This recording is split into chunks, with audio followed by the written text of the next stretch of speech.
बहुत बहुत स्वागत है आप सभी का आपके अपने YouTube channel Shukla study point में। मैं शिवम शुक्ला आप सभी दोस्तों का हार्दिक स्वागत करता हूं। आज की वीडियो के माध्यम से हम लोग चर्चा करेंगे हिंदी काव्य के ऐसे महत्वपूर्ण प्रश्नों के बारे में और उसके उत्तर को आपको कैसे लिखना है इसको भी मैं बताऊंगा इस वीडियो के माध्यम से। डॉक्टर राम मनोहर लोहिया अवध विश्वविद्यालय की परीक्षा लगी हुई है, उसके लिए बहुत ज़्यादा महत्वपूर्ण है। बीए प्रथम सेमेस्टर हिंदी में आपको हिंदी काव्य पढ़ना पड़ता है, तो उसके बारे में मैं विस्तार से आपको बताऊंगा कि हिंदी काव्य में कैसे प्रश्न आते हैं, जो व्याख्या वाले प्रश्न होते हैं वो कैसे आते हैं, उनकी व्याख्या कैसे करनी होती है, सब कुछ मैं बताऊंगा। 4 क्वेश्चन जो व्याख्या वाले आते हैं उन प्रश्नों को भी मैंने रखा है और जो इंपॉर्टेंट है उनके बारे में मैं चर्चा करूंगा आज के वीडियो के माध्यम से। वीडियो बहुत ही इंफॉर्मेटिव है तो इसलिए अंत तक जरूर देखिएगा, ठीक है। आप इन प्रश्नों को बहुत ही बारीकी के साथ अध्ययन कर लीजिएगा, क्योंकि यहीं से आपकी परीक्षा में प्रश्न आने वाले हैं। इससे पहले कई मॉडल पेपर और कई रिवीजन क्लास मैं दे चुका हूँ, और हो सकेगा तो और एक आध मॉडल पेपर या एक रिवीजन क्लास में और आपको प्रोवाइड करवा दूंगा, ठीक है, कल तक। तो आप बहुत ही आसान तरीके से सब कुछ समझ पाएंगे। हिंदी साहित्य में हिंदी काव्य आपको पढ़ना पड़ता है प्रथम सेमेस्टर में। सेकंड सेमेस्टर में जब आप जाएंगे तो कार्यालयी हिंदी और कंप्यूटर पढ़ना पड़ेगा। थर्ड सेमेस्टर में आपको हिंदी गद्य के बारे में पढ़ना पड़ेगा। फोर्थ सेमेस्टर में आपको हिंदी अनुवाद के बारे में पढ़ना पड़ेगा। और फिफ्थ सेमेस्टर में आप जाएंगे तो एक सब्जेक्ट के 2 पेपर आपको देखने को मिलेंगे, एक हिंदी का राष्ट्रीय काव्य और एक साहित्य शास्त्र और हिंदी आलोचना। तो बहुत ही बारीकी के साथ मैं हर एक सेमेस्टर में पढ़ाता हूं। तो अगर आप प्रथम सेमेस्टर में हैं, आपका एडमिशन हुआ है, हिंदी सब्जेक्ट आपने लिया हुआ है, तो बहुत ही बारीकी के साथ शुक्ला स्टडी पॉइंट पर हर एक सब्जेक्ट की क्लास होती है। हिंदी की भी उतनी ही बारीकी के साथ होती है, क्योंकि हिंदी साहित्य से जो है बनारस हिंदू विश्वविद्यालय से मेरा मास्टर्स कंप्लीट हो गया है, मतलब कि जो है पिछले वर्ष। तो बिल्कुल चिंता करने की आपको आवश्यकता नहीं है, आराम से पढ़िए, बहुत ही बारीकी के साथ हर एक चीज़ को बताऊंगा, तो बिल्कुल टेंशन लेने की अब आपको आवश्यकता नहीं है। शुक्ला स्टडी पॉइंट आपको बहुत ही बेहतरीन तरीके से हर एक चीज़ समझाएगा। हिंदी काव्य बीए प्रथम सेमेस्टर नवीनतम मॉडल पेपर है 2024 की परीक्षाओं के लिए। इससे पहले कई मॉडल पेपर मैं दे चुका हूँ। देखिए, सभी प्रश्न आपको करने होते हैं खंड आ से। 3 खंडों में आपका पेपर बटा हुआ होगा, खंड आ, खंड बा और खंड सा। 2 घंटे का पेपर आता है। अब 50 शब्दों में एक प्रश्न का उत्तर आपको देना होगा। 10 क्वेश्चन आपको यहाँ से मिलेंगे, ठीक है। आइए चर्चा करते हैं। 50 शब्दों में एक प्रश्न का उत्तर लिखना है। पहला प्रश्न, रीतिकाल के प्रमुख कवि और उनकी रचनाओं के नाम लिखें। रीतिकाल की बात करें तो मैं आपको विस्तार से हर एक जो है मॉडल पेपर में समझाता हूँ, यहाँ पर भी ऐसे आपको बताऊंगा। देखिए, रीतिकाल की अगर बात करें तो भक्ति काल के बाद में रीतिकाल आता है। रीतिकाल में 3 विचारधारा चलती है, आप सभी को पता होगा। एक होता है रीतिबद्ध, एक होता है रीति मुक्त और एक होता है रीति सिद्ध, ठीक है। रीतिबद्ध की अगर बात करें तो यहाँ पर केशवदास वगैरह इंपॉर्टेंट हैं। रीति मुक्त में आलम, बोधा और घनानंद जी हमारे। इसके अलावा रीति सिद्ध में एक व्यक्ति का नाम आता है, बड़े फेमस व्यक्ति हैं रीति सिद्ध में, बिहारी लाल, ठीक है। देखन में छोटे लगे घाव करे गंभीर, सत सैया के 2 हरे जो नावक के तीर, ये है बिहारी लाल। कहत नटत रीझत खिजत मिलत खिलत लजियात, भरे भुवन में करत है नैन नहीं सौ बात, ये है बिहारी लाल। गागर में सागर भरने का काम किया बिहारी ने। वही कठिन काव्य का प्रेत कहा जाता है केशवदास को। आचार्य केशवदास बहुत ही बड़े विद्वान आदमी थे, इतना जानकार रहे केशवदास की अब आपका का बताए दी हम, कि इतना जानकार कि ये रचना लिखिन रामचंद्रिका, जगह छंदों का अजायब घर कहा जाता है। काहे कहा जाता है? एकरे लिए कहा जाता है चूंकि ये इतना ज्ञानी रहे कि छंद, रस, अलंकार या काव्य शास्त्र का इतना बड़े ज्ञाता रहे कि ये ना चाहते हुए भी उसमें जो है बहुत ज़्यादा बहुलता हो गई। चाहे छंदों की बात करें, चाहे अलंकारों की बात करें, चाहे और चीज़ों की बात करें, तो इनको कठिन काव्य का प्रेत कहा जाता है महाराज केशवदास जी को, ठीक है। भक्ति काल, कुछ लोग इनको बताते हैं कि ये भक्ति काल के कवि थे, तो चर्चा करेंगे। तो रीतिकाल वो है। रीतिकाल के प्रमुख कवियों में सबसे पहला नाम आप केशवदास का ही लेते हैं। केशवदास की अगर बात की तो पहले व्यक्ति हैं केशवदास। इनकी रचना है रसिक प्रिया, ठीक है। इसके अलावा कवि प्रिया लिखा इन्होंने। रामचंद्रिका तो है, ये है इनकी रचना, और विज्ञान गीता। तो 4 रचना लिख देंगे, बहुत हो जाएगा। वैसे एक ही रचना लिख देंगे, 4-5 कवियों के नाम या 5 कवियों के नाम, एक एक रचना सभी की हो जाएगा। लेकिन मैं 4-4, 5-5 रचनाओं को इसलिए बता रहा हूँ ताकि अगर आपसे पूछ भी लिया जाए तो आप आसानी से बता पाएं। तो ये हो गए केशवदास। दूसरे कवि का नाम आप क्या लिखेंगे रीतिकाल में? फेमस कवि चिंतामणि त्रिपाठी जी। चिंतामणि त्रिपाठी जी की रचना है कवि कुल कल्पतरु और एक पिंगल। तो ये रचना चिंतामणि त्रिपाठी जी की याद कर लीजिएगा। तीसरे विद्वान है मतिराम। मतिराम की रचना है ललित ललाम। इसके अलावा मतिराम सत्सई और रसराज, ये मतिराम ने लिखा। चौथे विद्वान है रीतिकाल में आप लिख सकते हैं सेनापति जी का नाम, उनका रचना है काव्य विकल्प। इसके अलावा आचार्य देव की बात करें तो भाव विलास लिखा उन्होंने। महाकवि भूषण जी की बात करें तो उन्होंने लिखा शिवराज भूषण, शिवा बावनी, छत्रसाल दशक। और आचार्य भूषण की अगर बात करें या कि भूषण महाकवि भूषण की, तो ये वीरतापूर्वक रचनाएं लिखते हैं, राष्ट्रीय विचारधारा से जुड़े रहे हैं भूषण। ठीक है, तो 5th सेमेस्टर में भी आपको भूषण को पढ़ना है। अगले विद्वान है आपके इसे बिहारी लाल का नाम आप लोगों ने सुना ही होगा। बिहारी सतसई एकमात्र रचना लिखते हैं हिंदी साहित्य में और अमर हो जाते हैं। 719 दोहों की वो रचना, कहीं कहीं पर 713 बताया जाता है और कहीं कहीं पर 721। बेसिकली 719 दोहे हैं बिहारी सतसई में। बिहारी सतसई के दोहों को लेकर के श्लोक मतलब एक कथन फेमस है कि सतसैया के दो हरे, जो नावक के तीर, और देखन में छोटे लगे घाव करे गंभीर। मतलब इनके जो दोहे हैं सतसैया में वर्णित, वो बहुत छोटे छोटे हैं, लेकिन वो घाव इतने गंभीर करते हैं कि आपको क्या बताएं। मतलब बहुत बढ़िया तरीके से बिहारी लाल लिखते हैं। कहत नटत रीझत खिजत मिलत खिलत लजियात, भरे भुवन में करत हैं नयनन ही सो बात। बिहारी लाल बिहारी सतसई लिखा। इसके अलावा अगले विद्वान है सबसे इम्पोर्टेंट विद्वान की बात करें और बिरही कवियों में, तो घनानंद जी का नाम आता है। सुजान जी से प्रेम करते थे, मोहम्मद शाह रंगीले के दरबार में रहा करते थे घनानंद जी। सुजान सागर लिखा उन्हीं की याद में सुजान के। सुजान हित लिखा, निम्बाक संप्रदाय से दीक्षा ले लेते जब सुजान नहीं जाती इनके बुलाने पर। तो क्या होता है कि एक बार मोहम्मद शाह रंगीले के यहाँ पर घनानंद जी होते हैं और उसके बाद में मतलब उन्हीं के दरबार में तो कहते हैं सभी दरबारी लोग कि भाई घनानंद बड़ा अच्छा गाते हैं। मोहम्मद शाह रंगीले कहते हैं गाओ भाई, बड़ा अच्छा गाते हो। तो लोगों ने कहा नहीं, आपके कहने पर नहीं गाएंगे, सुजान के कहने पर गाएंगे। तो सुजान को बुलाया जाता है। सुजान जब कहती है तो घनानंद गाते हैं। पूरा जो सभा होती है मंत्रमुग्ध हो जाती है, सब बहुत वाह वाह करने लगते हैं। ये बात राजा को खल जाती है। खलना मतलब समझ रहे हैं ना, आप तो अवधि वाले होंगे तो बिल्कुल जानते होंगे। खलना का मतलब ये होता है कि राजा सोचिन मोहम्मद शाह रंगीले कहीं की बताओ, सुजान कहीं तो जुड़ते गाय देहिनी है और हम कहें तब नाई गई घनानंद, का हो घनानंद की ई कौन मेर करत हो। तब सब कहीं राजा से चुपे में, अरे घनानंद से प्यार करते हैं। राजा गुस्साई गए कि बताओ नर्तिका के कहे। घनानंद एक नर्तिका थी और कहीं के पर वैश्या मिलता है, लेकिन नर्तिका कहना ज़्यादा उचित होगा। तो नर्तिका थी वो घनानंद, मतलब घनानंद की जो प्रेमिका थी सुजान। तो सुजान के कहने पर जब गा देते तो मतलब मोहम्मद शाह रंगीला बड़ा गुस्सा जाता है और यहाँ से इनको दरबार में कुछ कहा सुनी होती है। और उसके बाद में फिर घनानंद कहते हैं कि जा रहा हूँ कि कोई तू ही नहीं है मुझ मेरे को रखने वाला। घनानंद जो है बड़े तैस में चलते हैं और सुजान से कहते हैं चल सुजान चलते हैं कहीं पर आसियाना बसाते हैं। तो सुजान कहीं न हाँ अब तू जाओ घनानंद साहब, अब हम ना चलबे तोहरे साथे। कहीं काहे, कहीं अब कहाँ चलबो अकेले, अब राजा के भी तो आश्रयदाता प्राप्त रहा। तो रीतिकाल के एक विशेषता आश्रयदाताओं की प्रशंसा भी है। तो फिर कहा कि जाओ आप। तो वहीं जब सुजान ने इनका दिल तोड़ दिया, सुजान ने किसका, घनानंद का। तो और हमारे ख्याल से प्रपोज भी पहले नहीं किया था इन्होंने घनानंद जी ने सुजान को, इसीलिए शायद उन्होंने जो है उनको समझने में दिक्कत हुई होगी। तो फिर वहीं से ये विरक्त हो जाते हैं घनानंद जी और निम्बाक संप्रदाय से दीक्षा लेते हैं। निम्बाक संप्रदाय में दीक्षा लेने का मतलब समझ रहे हो कि जीवन भर ब्रह्मचर्य रहेंगे और शादी वगैरह नहीं करेंगे अब। और उन्हीं की याद में, घनानंद के याद में ये फिर लिखते रहे। सुजान सागर लिखा, सुजान हित लिखा। तो ये हैं घनानंद। ऐसे बोधा थे, ऐसे एक व्यक्ति हैं आलम। आलम का नाम पहले मतलब आलम हिंदू थे, लेकिन मुस्लिम लड़की से मतलब कि जो है प्यार करने लगे। फिर उसी के प्रभाव में आकर के वो मुस्लिम बन गए। आलम अपना नाम रखवा लिया। बोधा भिखारी ला मतलब कि बोधा की रचना में आपका बिरह वारिस इसकनामा, भिखारी दास का रस सारांश और काव्य निर्णय। अच्छा, बोधा आलम और घनानंद ये ब्रेकअप वाले कवि हैं, समझ रहे हैं। ब्रेकअप वाले कवि का मतलब इनका दिल टूटा हुआ है। अब दिल टूटने के बाद में व्यक्ति कैसे किस स्थिति में जाता है, विरह की स्थिति में। तो इनकी रचनाओं में आप देखेंगे जो है वियोग श्रृंगार आपको दिखेगा। ठीक है, तो ये रही रीतिकाल के बारे में कुछ बातें जो मैंने आपको बताई। दूसरा प्रश्न है भक्ति काल की 4 प्रमुख विशेषताओं के बारे में बताएं। भक्ति काल की अगर बात की है तो 4 भाग हैं भक्ति काल में, उन सभी की समन्वित व्याख्या आज मतलब इसमें मैं आपको समझाऊंगा 4 विशेषताएं। भक्ति काल की अगर बात करें तो 2 शाखाएं, एक तो निर्गुण ज्ञानाश्रयी और एक सगुण शाखा। ठीक है, निर्गुण में एक होती है आपकी ज्ञानाश्रयी, निर्गुण ज्ञानाश्रयी शाखा, एक निर्गुण प्रेमाश्रयी शाखा। ज्ञानाश्रयी में आपके कबीरदास जी इंपॉर्टेंट है। प्रेमाश्रयी में आपके मलिक मोहम्मद जायसी जी आपके पाठ्यक्रम में संकलित हैं।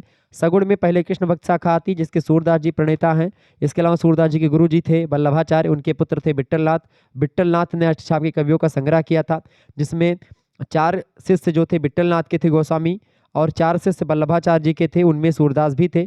तो 4 4 8 शिष्य मिलकर के अष्टछाप के कवियों का संग्रह होता है। और कृष्ण भक्ति से मतलब रिलेटेड रचनाएं लिखते हैं। तो ये कृष्ण भक्त शाखा थी।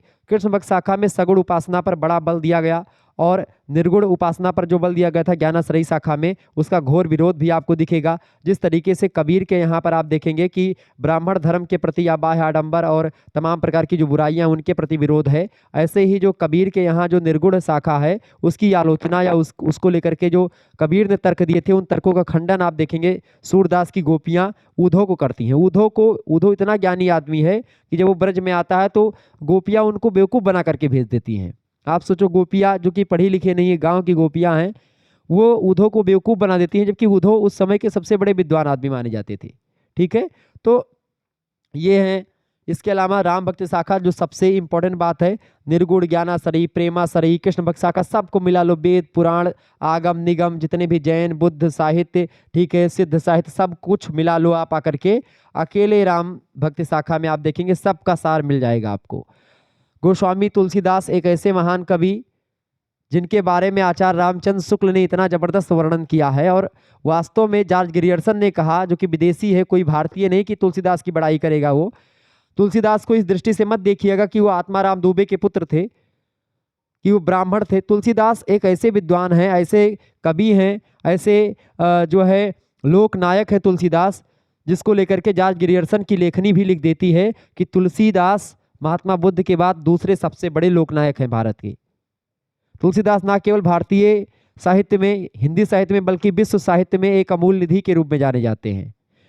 सूर्य सूर्य तुलसी शशि उड्डुगन केशोदास, और अब के कवि खद्योत समझा तहाँ करत प्रकाश, मतलब कि समझ रहे हैं चीज़ों को। मतलब सूर्यदास सूर्य के समान है, तुलसीदास चंद्रमा के समान है, उड्डुगन मतलब होता है उड्डगन माने होता है तारा, उड्डुगन के समान कौन है? केशोदास है, उड्डगन केशोदाप दास। और अब के कवि खद्योत समझा तहाँ करत प्रकाश, और अब के कवि कैसे हैं? जुगनू की भांति हैं। जुगनू बरसात के महीनों में आप देखते हैं, सावन भादों के महीने में जो जुगनू हुआ हैं, जब रात में पहले झलुआ झूलत रहे हुए, याद हुए अगर आपका बचपन, तो जुगनू रात में चिमटिमात रहा हुए, हमें तो याद आवत है। तो अब सावन भादों महीना में जब पानी बरसत है, तो रात्रि के महीने में देखो जुगनू चमकत हैं, दुप से जलते फिर दुप से बुतात है, फिर जलत है फिर बुतात है, जुगनू। तो ऐसे आजकल के कवि हैं, दप से एक ठो रचना आए फिर बुताएगी कुछ दिन का, फिर दप से एक रचना कोनो आए, मतलब कि ये सब अमिट छाप नहीं छोड़ पाए रहे हैं। तुलसीदास हिंदी के जातीय कवि हैं। जातीय कवि कहने का मतलब ये नहीं कि वो एक जाति विशेष के कवि नहीं, हिंदी के जातीय कवि, मतलब बहुत बड़ी बात हो गई, शायद आपकी समझ में अभी ना आए। हिंदी के जातीय कवि मतलब कि हिंदी में सगुण निर्गुण जितने भी उपासना पद्धति सबको अपने आप में समा लिया। समन्वय की विराट चेष्टा है तुलसी के अंदर। तुलसी हर एक चीज के बारे में वर्णन करते हैं। तुलसी निर्गुण कहते हैं कि आनंद रहित सकल रस भोगी, बिन वाणी बक्ता बड़ जोगी, बिन पग चले सुने बिन काना। तुलसी के राम दशरथ पुत्र राम भी हैं, और तुलसी के राम पार ब्रह्म परमेश्वर भी हैं। तुलसी के राम एक तरफ साकार रूप में दशरथ पुत्र के यहाँ पैदा होते, दशरथ के पुत्र के रूप में पैदा होते हैं, और एक तरफ परमात्मा रूपी उस राम की कल्पना भी तुलसीदास के यहाँ, जिस राम की कल्पना 1 शताब्दी पहले कबीर ने करी थी। तो इस तरीके से तो भक्ति काल में ये चीजें हैं। भक्ति काल की अगर बात की है 4 प्रमुख विशेषताओं की, तो भक्ति काल की पहली विशेषता तो ये रही है, लिखेंगे, पहली विशेषता रही है भक्ति काल की, भक्ति को सर्वोच्च स्थान दिया गया। दूसरी विशेषता, दास्य भाव को लेकर के भगवान की भक्ति करी गई है। भगवान को मतलब एकदम से मतलब भगवान के सामने अपने आप को दास्य मान करके, तेरा तुझको अर्पण क्या लागे मेरा, तन मन धन सब कुछ है तेरा, तेरा तुझको अर्पण क्या लागे मेरा, इस भाव से भक्ति की गई है। जिसमें कृष्ण भक्ति शाखा में जो है साख्य भाव की भक्ति है, और आप देखेंगे राम भक्ति शाखा में दास्य भाव की भक्ति है। इसके अलावा लोक मर्यादा और वर्ण व्यवस्था को मान्यता दी गई है भारत मतलब भक्ति काल में। चौथी बात, मुक्तक और प्रबंध दोनों प्रकार की रचनाओं के लिखी गई हैं, जैसे आप देखेंगे, और अनेक तरह की शैलियों का प्रयोग किया गया है।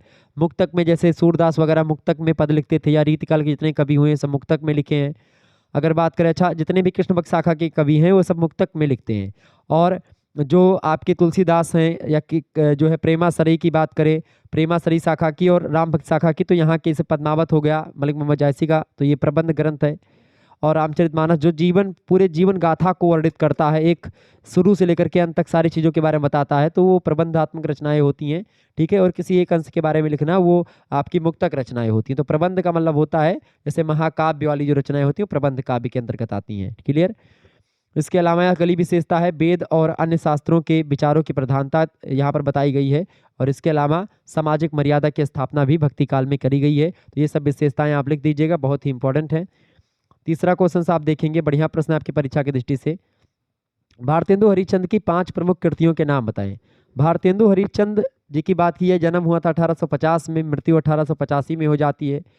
इतने कम समय में गद्य और पद्य दोनों में रचनाएं लिखा। गद्य जो लिखते थे ये खड़ी बोली में लिखा करते थे, पद्य लिखते थे तो ब्रज भाषा में लिखते थे। ठीक है, 1850 ईस्वी में जन्म होता है और यहीं से आप देखते हैं कि गद्य काल की शुरुआत या आधुनिक काल की शुरुआत माना जाता है इनके जन्म से। भारतेंदु जी के नाम पर ही भारतेंदु युग का सूत्रपात हुआ, ये बात भी ध्यान रखेंगे, बहुत ही इंपॉर्टेंट व्यक्ति हैं।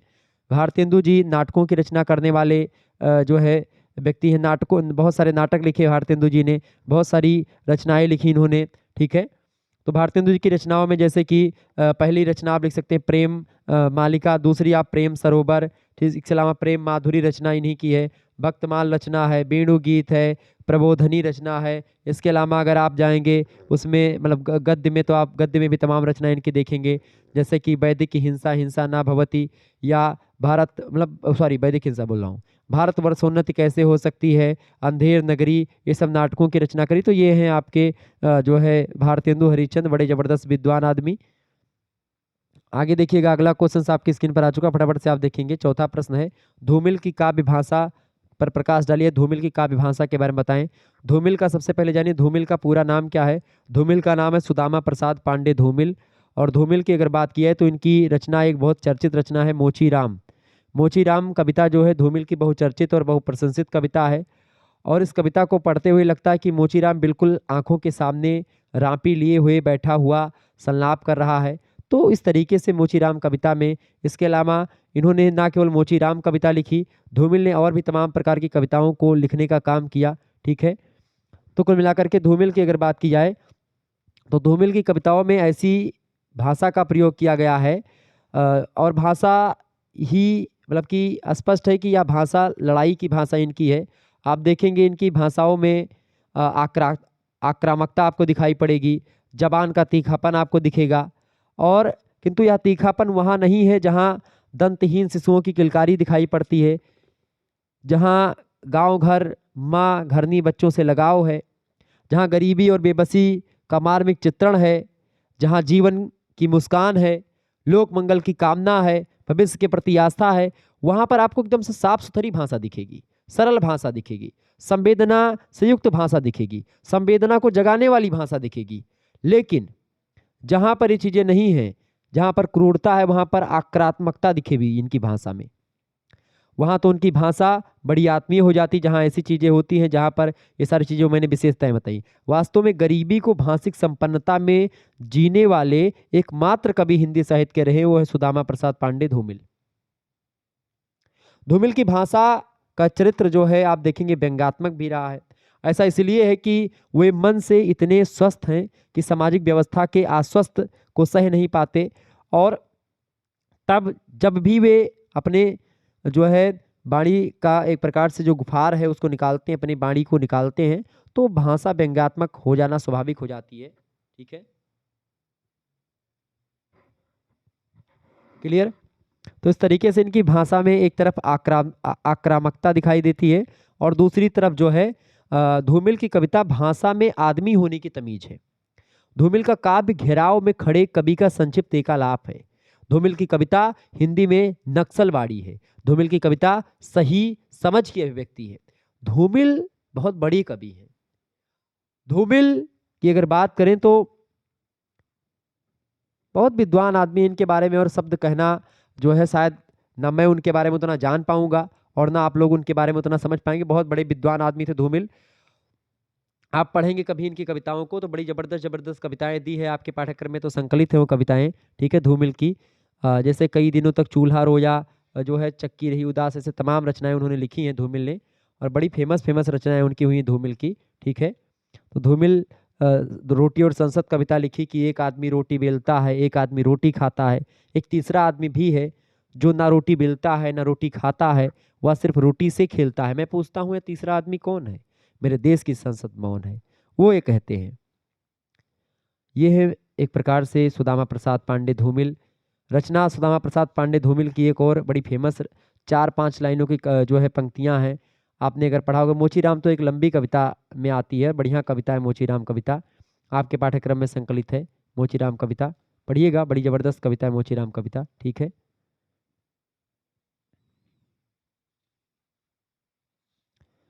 आगे बढ़ा जाए। चलिए, तो धूमिल की काव्य भाषा इस तरीके से आप बता सकते हैं कि भाई उनकी भाषा दो तरीके की है।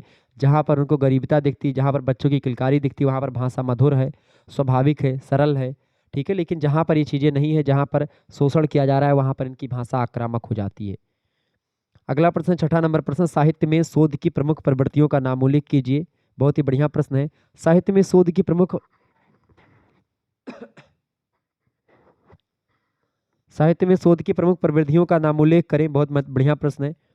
तो साहित्य में शोध की प्रमुख प्रविधियों में जैसे पहली पद्धति है या पहली प्रविधि है तुलनात्मक शोध पद्धति, दूसरी पद्धति है समाज शास्त्रीय शोध पद्धति, तीसरी पद्धति है भाषा वैज्ञानिक शोध पद्धति, चौथी पद्धति है मनोवैज्ञानिक शोध पद्धति, पांचवी है आपकी अंतर अनुशासनात्मक पद्धति। ठीक है, इसके अलावा छठी है आगमन शोध पद्धति, और सातवीं है इसकी जो है निगमन शोध पद्धति। तो ये सब शोध पद्धतियां हैं, तो आप बड़े आसानी से लिख सकते हैं। प्रविधि दूसरी होती है और पद्धति दूसरी होती है। ठीक है, प्रविधियों की अगर बात की जाए तो दूसरी होती है वो, लेकिन अगर पद्धति की बात की जाए, सॉरी प्रविधि की, तो प्रविधि ये तुलनात्मक शोध पद्धति, समाजशास्त्रीय, भाषा वैज्ञानिक, मनोवैज्ञानिक, अंतर अनुशासनात्मक, ठीक है, भाषा वैज्ञानिक, मनोवैज्ञानिक, इसके अलावा आगमन शोध पद्धति, निगमन शोध पद्धति, सॉरी, तो ये सब हैं पद्धतियाँ। क्लियर। आगे देखेंगे, अगला प्रश्न है तुलसीदास की रचनाओं का नाम उल्लेख कीजिए। तुलसीदास की 12 रचनाएं जो हैं वो प्रमाणिक हैं। तुलसीदास राम भक्त शाखा के प्रणेता कवि रहे हैं। तुलसीदास की बात की जाए तो तुलसीदास राम राज की कल्पना करते हैं, कहते हैं कि राम दैहिक दैविक भौतिक तापा, राम राज्य कबहू न व्यापा, राम के राज्य में दैहिक दैविक और भौतिक दुख नहीं व्यापता। वृक्ष मांगने, मतलब वृक्ष जो है मांगने से फल देते हैं, सभी परस्पर प्रेम भाव रखते हैं, सभी लोग निरोग थे। तुलसी के राम के काव्य में कोई अकाल मृत्यु नहीं होती थी राम राज्य में। तो इस राम राज्य की कल्पना तुलसी ने करी। तुलसीदास की 6 रचनाएं बड़ी फेमस है, जिनमें सबसे बड़ी रचना, सबसे फेमस रचना और सबसे पूजनीय रचना जो रही है रामचरितमानस, जो कि इसको 24 घंटा लोग गाते हैं और बहुत ही प्रेम के साथ गाते हैं। रामचरितमानस की चौपाइयों पर आप देखते हैं नाना प्रकार के जो राग रागनियाँ होती हैं वो भी बैठा दी जाती हैं। ठीक है, इसके अलावा दूसरी रामलला न छहूँ, ये रचना इनकी है। इसके अलावा बरवे रामायण तुलसीदास की रचना है। पार्वती मंगल तुलसीदास की रचना है। और जानकी मंगल, दोहावली, इसके अलावा कवितावली, ठीक है, और विनय पात्रिका कविता और कवितावली, ठीक है, इसके अलावा कृष्ण गीतावली। तो ये सब रचनाएं जो हैं ये तुलसीदास की रचनाएं, बड़ी फेमस रचनाएं हैं। तो आप इनका नाम लिख दीजिएगा, बहुत ही आसानी से आपको नंबर मिल जाएंगे। 7वां क्वेश्चन आपके स्क्रीन पर आ चुका है। जायसी के काव्य में रहस्यवाद पर प्रकाश डालिए। जायसी के काव्य में रहस्यवाद बहुत बढ़िया तरीके से आपको दिखेगा। जायसी की रचना है एक पद्मावत, बड़ी फेमस रचना है। पद्मावत प्रेमाख्यानक काव्यों में सर्वोपरि रचना है और प्रेम तत्व की मार्मिक व्यंजना पद्मावत के समान आपको और कहीं नहीं दिखेगी प्रेम आख्यानक काव्य परंपरा में। सूफी कवियों की प्रेम गाथाएं हिंदी साहित्य जगत को अनुपम देन है। और पद्मावत में जायसी ने क्या किया, हिंदू मुस्लिम संस्कृतियों को बड़ी सरलता से जो है उसको मिश्रण कर दिया, समन्वय कर दिया उसका। ठीक है, श्रृंगार और वियोग दोनों पक्षों को इस तरीके से उकेरा है पद्मावत में मलिक मोहम्मद जायसी ने कि मजा आ गया है। जायसी के काव्य में रहस्यवाद भी दिखेगा आपको। पहली बात तो रहस्यवाद इसलिए दिखेगा क्योंकि जायसी के काव्य में दोनों प्रकार के रहस्यवाद के दर्शन होते हैं। ठीक है, पहली बात। दूसरी बात, जायसी का रहस्यवाद सूफी मत से प्रभावित है। तीसरी बात, जायसी की रहस्य भावना बहुत उच्च कोटि की है। वो सृष्टि के कण कण में उसी ईश्वर का दर्शन करते हैं जो सर्वव्यापी है। मतलब रहस्यवाद का सीधा सीधा मतलब होता है कि आत्मा जो है ये परमात्मा से कैसे मिलेगी, इसी बीच खोज को रहस्यवाद आप कह सकते हैं। आत्मा से परमात्मा के मिलन के कई तरीके होते हैं, उन्हीं तरीकों को रहस्यवाद कहा जाता है। आप देखेंगे कबीर के यहाँ भी एक रहस्यवाद है, जैन सिद्धों में भी रहस्यवाद की भावना है, प्रेम आख्यानक का विधारा में मलिक मोहम्मद जायसी के यहाँ भी रहस्यवाद है। और आगे चल करके आप आधुनिक परंपरा में आएंगे तो आपको छायावाद में भी रहस्यवादी परंपरा आपको देखने को मिलेगी। ठीक है, तो ये रहस्यवाद है। सूफी मत में ईश्वर की भावना प्रियतम के रूप में करी गई है। लौकिक प्रेम के माध्यम से पारलौकिक प्रेम की प्राप्ति की गई है। भगवान को या परमात्मा को प्रेमी मान करके और आत्मा को प्रेमिका मान करके प्रेमिका प्रेमी की तरह जो है तड़पन में 12 महीने कैसे बिताती है, 6 ऋतुएं कैसे बिताती हैं, उसके बारे में यहाँ पर लिखे जा रहे थे। 60 ऋतु वर्णन 6 ऋतुओं के बारे में है। 12 मासा 12 महीनों में क्या क्या हालत होती है, भादो कुआर कार्तिक, इसमें जो है पौष माघ ज्येष्ठ आषाढ़ सावन भादो कुआर कार्तिक अगहन पौष माघ, ठीक है, इन सभी में क्या क्या होता है, ठीक है।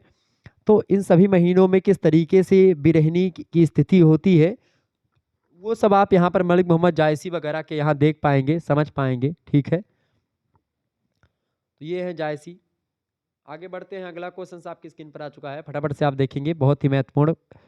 तो ये है जायसी में रहस्यवाद। और जायसी के यहाँ पर आप देखेंगे सूफी मत में ईश्वर की भावना प्रियतम के रूप में करी गई है। रहस्यवाद 2 प्रकार का होता है, एक होता है साधनात्मक रहस्यवाद और एक होता है भावात्मक रहस्यवाद। दोनों प्रकार के रहस्यवाद की कल्पना जायसी के यहाँ पर करी गई है।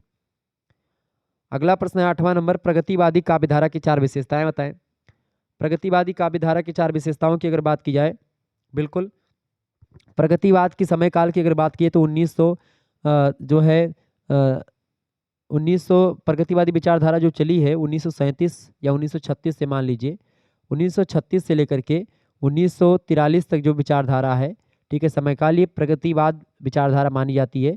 प्रगतिवाद पर बेसिकली अगर बात की तो मार्क्सवाद का प्रभाव आपको दिखेगा। कार्ल मार्क्स एक व्यक्ति थे, उनका प्रभाव आपको बहुत दिखेगा प्रगतिवाद पर। यहाँ यूं ही कहें कि प्रगतिवाद केवल हिंदी साहित्य में ही नहीं है, बल्कि आप देखेंगे ये दुनिया के अन्य साहित्य में भी प्रगतिवादी विचारधारा कार्ल मार्क्स का प्रभाव उस समय देखने को मिला, ठीक है। मतलब इसमें क्या होता है कि आर्थिक हिसाब से 2 वर्ग हो जाते हैं, एक हो जाता है मालिक वर्ग, एक होता है मजदूर वर्ग, जिसको आप बोल सकते हैं कि पूंजीपति वर्ग और एक सरबहारा वर्ग या मजदूर वर्ग, ठीक है। तो एक आपका मालिक होता है और एक मजदूर होता है, और उन दोनों के बीच की जो संघर्ष की स्थिति है वही प्रगतिवादी काव्यधारा दिखाती है। लेकिन जो पाश्चात्य प्रगतिवाद है वो ये है, लेकिन यहाँ का प्रगतिवाद अपने यहाँ का अलग था। तो इसकी विचारधारा में क्या चीजें हैं इसके बारे में समझते हैं। पहली विशेषता, प्रगतिवादी काव्यधारा की पहली विशेषता है सामाजिक यथार्थवाद की बात की गई है। समाज में जो चीजें चल रही थी, समाज में जो यथार्थ चीजें थी, जो सत्य दिख रही थी, उनको उकेरा गया है काव्य में। दूसरी बात, सामाजिक समस्याओं के प्रति सचेष्टा व्यक्त करी गई है, मतलब कि जो सामाजिक समस्याएं थी उन समस्याओं को खूब अच्छे तरीके से समाज के समक्ष लाया गया है। इसके अलावा बौद्धिकता मतलब कि और व्यंग्यात्मकता आपको दिखेगी इसमें। बौद्धिकता और मतलब कि व्यंग्यात्मकता का मतलब ये होता है कि जो बुद्धिजीवी वर्ग थे उन पर कटाक्ष भी किया गया है। इसके अलावा परिवर्तन एवं क्रांति की पुकार की गई है, बदलाव की बात करी गई है, सामाजिक व्यवस्था के बदलाव की बात करी गई। इसके अलावा सांस्कृतिक समन्वय की भावना की बात होती है। इसके अलावा राष्ट्रीयता और अंतर्राष्ट्रीयता की भावना आपको यहाँ पर दिखेगी। मानवतावाद की भावना आपको दिखेगी प्रगतिवाद में। इसके अलावा प्रेम का बहुत अच्छे तरीके से वर्णन किया गया है। सामाजिक रूप प्रेम का जो है दिखाई पड़ता है यहाँ पर। नारी स्वतंत्रता की पुकार दिखाई पड़ती है। नारी के ऊपर जो अत्याचार हो रहे उसका खिलाफ विद्रोह दिखाई पड़ेगा आपको प्रगतिवादी विचारधारा में।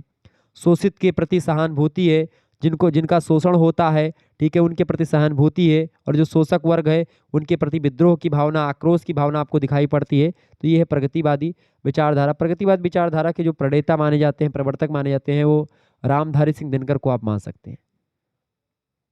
9वां प्रश्न आप देखेंगे, अष्टछाप के कवियों का नाम लिखिए।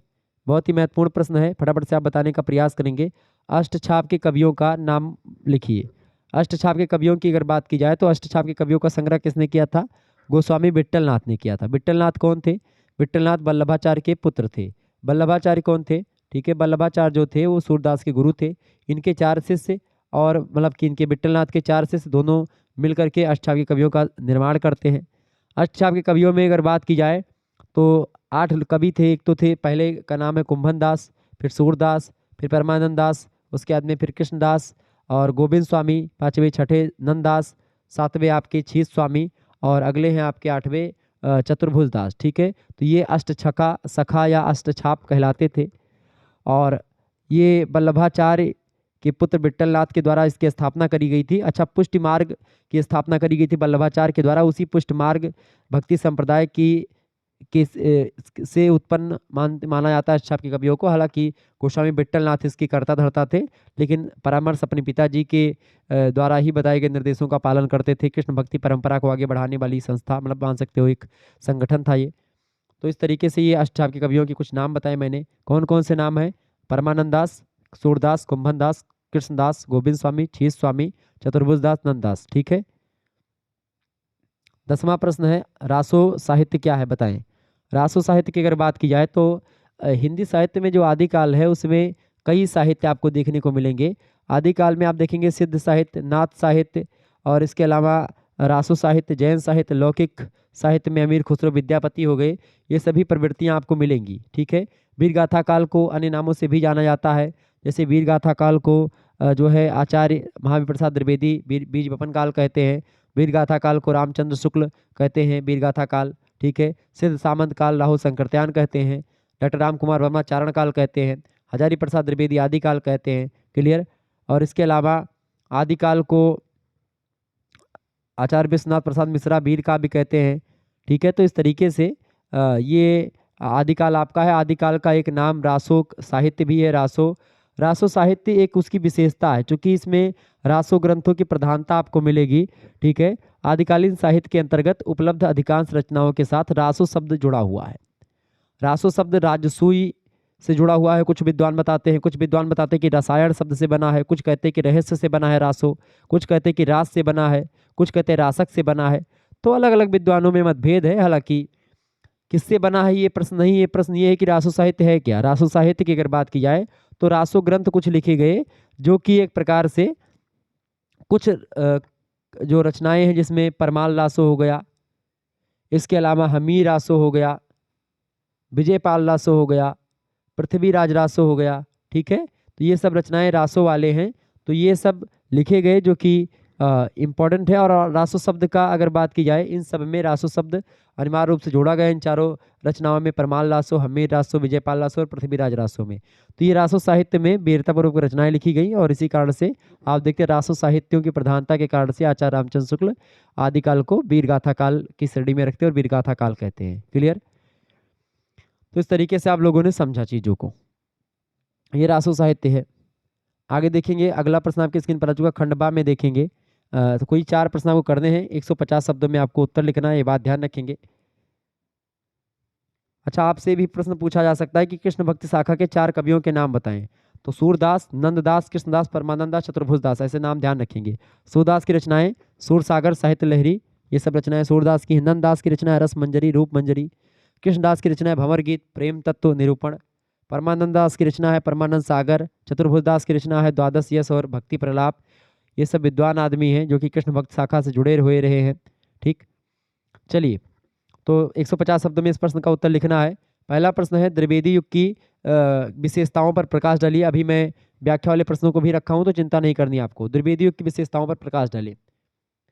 द्विवेदी युग की विशेषताओं की अगर बात की जाए, द्विवेदी युग का समय काल कब से कब तक रहा है भारतीय हिंदू मतलब इसमें भारतीय साहित्य में। तो द्विवेदी युग जो रहा है ये 1900 ईस्वी से माना जाता है शुरुआत इसकी, और 1918 तक माना जाता है कि द्विवेदी युग रहा।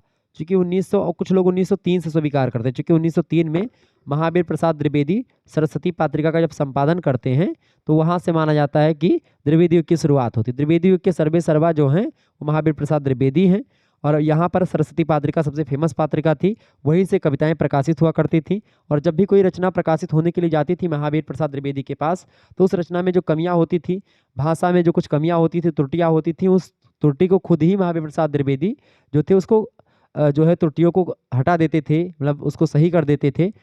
तो बड़े अच्छे संपादक थे एक महावीर प्रसाद द्विवेदी, और बहुत ज्ञानी व्यक्ति।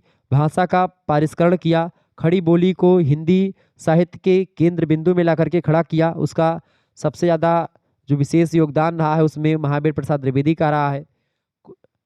मैथिली शरण गुप्त जैसे विद्वान आदमी जो कवि हुए हैं, वो मैथिली शरण गुप्त जो हुए हैं वो किसके परामर्श पर लिखते थे? वो महावीर प्रसाद द्विवेदी के परामर्श पर लिखा करते थे। क्लियर, ये बात ध्यान रखेंगे। द्विवेदी युग का समय काल ये है 1900 से लेकर के 1918 1920 कहीं के पर मिलेगा, तो ये द्विवेदी युग का समय काल है। और आपको बता दूं कि इसकी परिस्थितियां कुछ ये रही कि भारतेंदु काल और द्विवेदी काल की परिस्थितियों में काफ़ी अंतर आपको दिखेगा। क्योंकि आप देखेंगे कि द्विवेदी युग में कहानी का विकास की अगर बात करें, कहानी का विकास होता है, और इसकी विशेषताओं में पहली विशेषता ये रही कि राष्ट्रीय भावना यहाँ पर आपको दिखेगी। राष्ट्रीय भावना में जैसे सांप्रदायिक एकता के रूप में आपको दिखेगी, पुरातन गौरव के प्रति पूज्य भावना के रूप में आपको दिखेगी राष्ट्रीय भावना, मातृभूमि की वंदना के रूप में आपको राष्ट्रीय भावना दिखेगी, राजनीतिक चेतना के स्वरों में मानो मतलब दिखेगा आपको राष्ट्रीय भावना। तो राष्ट्रीय भावना आपको द्विवेदी युग में खूब कूट कूट कर दिखेगी। और इसके अलावा मानवतावाद एक विशेषता है इसकी द्विवेदी युग की।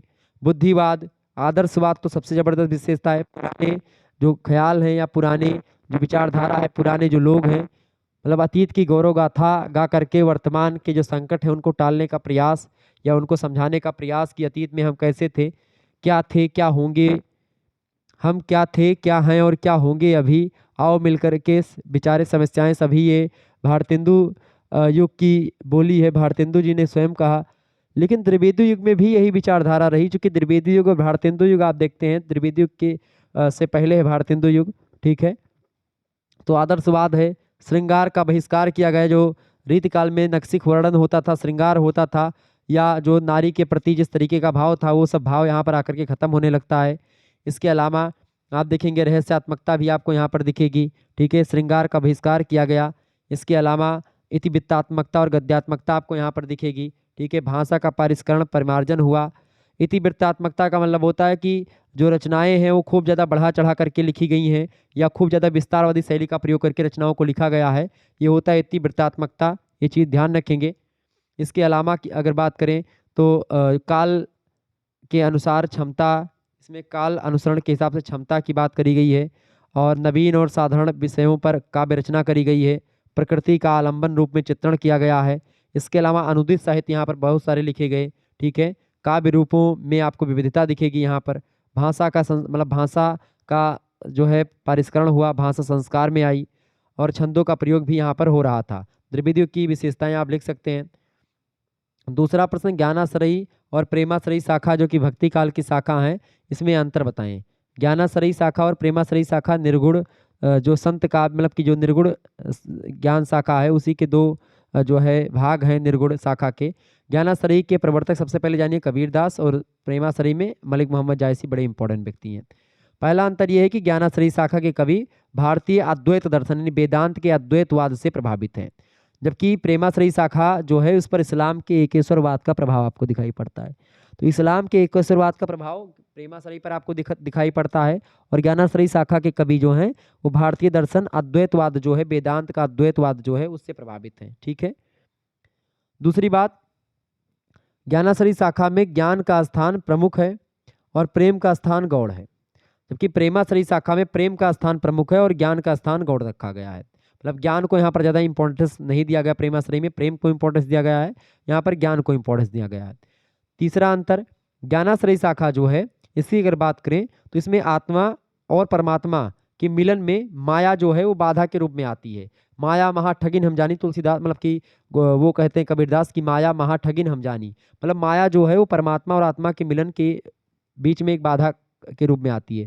जबकि प्रेमाश्रयी शाखा बताती है कि आत्मा और परमात्मा के सम्मिलन में बाधक तत्व शैतान होता है, ठीक है। माया की जगह उन्होंने शैतान की कल्पना करी है।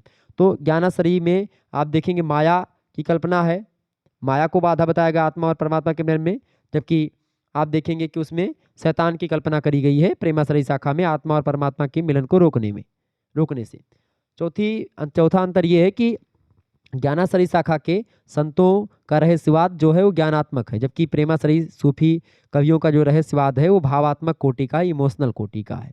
इसके अलावा पांचवा अंतर यह है कि ज्ञानाश्रयी शाखा के कवियों ने मुक्तक काव्य की रचनाएं करी हैं। ज्ञानाश्रयी में मुक्तक रचनाएं खूब लिखी गई हैं। कुछ छुटकल रचनाएं जो है 10 दोहा, 15 दोहा, 100 दोहा, 200 दोहा, 500 दोहा, इस तरीके से रचनाएं हुई हैं। जबकि जो प्रेमाश्रयी शाखा है उसकी अगर बात किया तो वो जो है प्रबंध काव्य में ज़्यादा रुचि लेते थे, चाहे वो शेख निसार की मतलब कि शेख निसार की रचना हो, यूसुफ जुलेखा, चाहे पद्मावत रचना हो मलिक मोहम्मद जायसी की, ठीक है। इसके अलावा छठा अंतर आप लिख सकते हैं कि ज्ञानाश्रयी शाखा के कवियों की भाषा जो है वो सदुक्कड़ी है, पंचमेल खिचड़ी है, जैसे तुलसीदास की भाषा मतलब कि कबीरदास की भाषा पंचमेल खिचड़ी सधुकड़ी है ही, जबकि प्रेमाश्रयी शाखा के जो कवियों की भाषा है वो लोक प्रचलित भाषा थी। ठेठ अवधी भाषा का प्रयोग प्रेमाश्रयी लोगों ने किया। ज्ञानाश्रयी के लोगों का कई भाषाओं का मिश्रण आपको उनमें मिलेगा। तो इस तरीके से मैंने आपको ज्ञानाश्रयी और प्रेमाश्रयी के बारे में बहुत सारी चीज़ें बता दी, निश्चित तौर पर आपके समझ में आ गया होगा। अच्छा, प्रेमाश्रयी में रचना दोहा चौपाई और छंद में होती थी, ठीक है, ये बात ध्यान रखेंगे। तो इस तरीके से ज्ञानाश्रयी और प्रेमाश्रयी में आपने अंतर समझ लिया। तीसरा क्वेश्चन आप देखेंगे, कबीर के काव्य की विशेषताएं बताएं। कबीर के काव्य की विशेषताएं बताएं, बहुत ही बढ़िया प्रश्न है, आपकी परीक्षा की दृष्टि से इंपॉर्टेंट है, पूछा गया है, बताएं। कबीर के काव्य की विशेषताएं बताएं, बहुत ही महत्वपूर्ण प्रश्न आपकी परीक्षा की दृष्टि से इंपॉर्टेंट है। कबीर के काव्य की अगर बात की जाए तो कबीर को आचार्य रामचंद्र शुक्ल कवि की कोटि में नहीं रखते हैं, और कबीर खुद भी कहते हैं कि मैं पहले एक जो है संत हूँ, उसके बाद में कवि हूँ, एक समाज सुधारक पहले हूँ, कवि बाद में हूँ। लेकिन आचार्य हजारी प्रसाद द्विवेदी कबीर को बहुत ज़्यादा एक प्रकार से कबीर के बारे में बताते हैं, मतलब कि जितना कबीर या रामचंद्र शुक्ल ने जिन चीज़ों को छोड़ा उन चीज़ों पर आचार्य हजारी प्रसाद द्विवेदी ने शोध किया। दोनों आचार्य हजारी प्रसाद द्विवेदी और रामचंद्र शुक्ला जी सीनियर थे आचार्य द्विवेदी से, दोनों ही बनारस हिंदू विश्वविद्यालय के हिंदी विभाग से पढ़े हुए थे, ठीक है। तो कबीर की विशेषताओं की अगर बात की जाए तो कबीर के तत्व चिंतन में गंभीरता के पुट आपको दिखेंगे। सबसे पहली विशेषता यह कि कबीर के काव्य में शांत रस की प्रधानता है, ठीक है, किस रस की? शांत रस की प्रधानता। दूसरी बात, कबीर के काव्य की अगर बात करें तो बुद्धि तत्व की प्रधानता आपको कबीर के काव्य में मिलेगी। तीसरी बात, उलटबासियों में अद्भुत रस मिलता है कबीर को, कबीर उलटबासियों का प्रयोग खूब करते हैं। इसके अलावा कबीर कवि पहले हैं, मतलब कबीर कवि जो है बाद में है, और पहले वो एक संत हैं, एक समाज सुधारक हैं।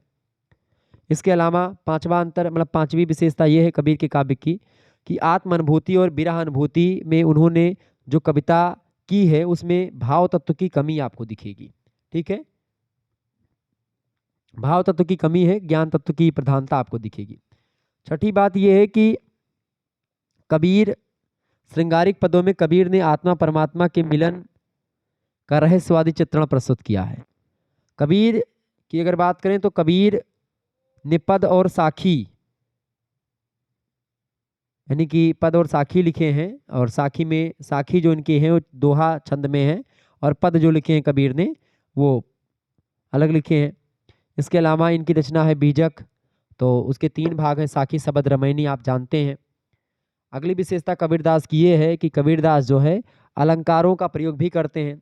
अलंकारों के प्रयोग में कबीरदास रूपक और उपमा का भी प्रयोग आपको इनकी रचनाओं में यह तत्व दिखाई पड़ेगा, मतलब कि यहाँ वहाँ मिल जाएगा। वैसे इन्होंने जानबूझ करके नहीं किया है, लेकिन फिर भी रूपक और उपमा अलंकार का प्रयोग आपको मिलेगा। इसके अलावा कबीर की भाषा सधुक्कड़ी है, मतलब कि इनकी भाषा में आप देखेंगे जहाँ पर सधुक्कड़ी इसलिए कहते हैं चूंकि अलग अलग साधुओं के यहाँ पर जब प्रवचन करने जाया करते थे ये सुनने के लिए सत्संग वगैरह, तो जहाँ कुछ सीखा तो साधुओं के बीच में रह करके इन्होंने भाषा सीखी और उन्हीं से ज्ञान की प्राप्ति हुई।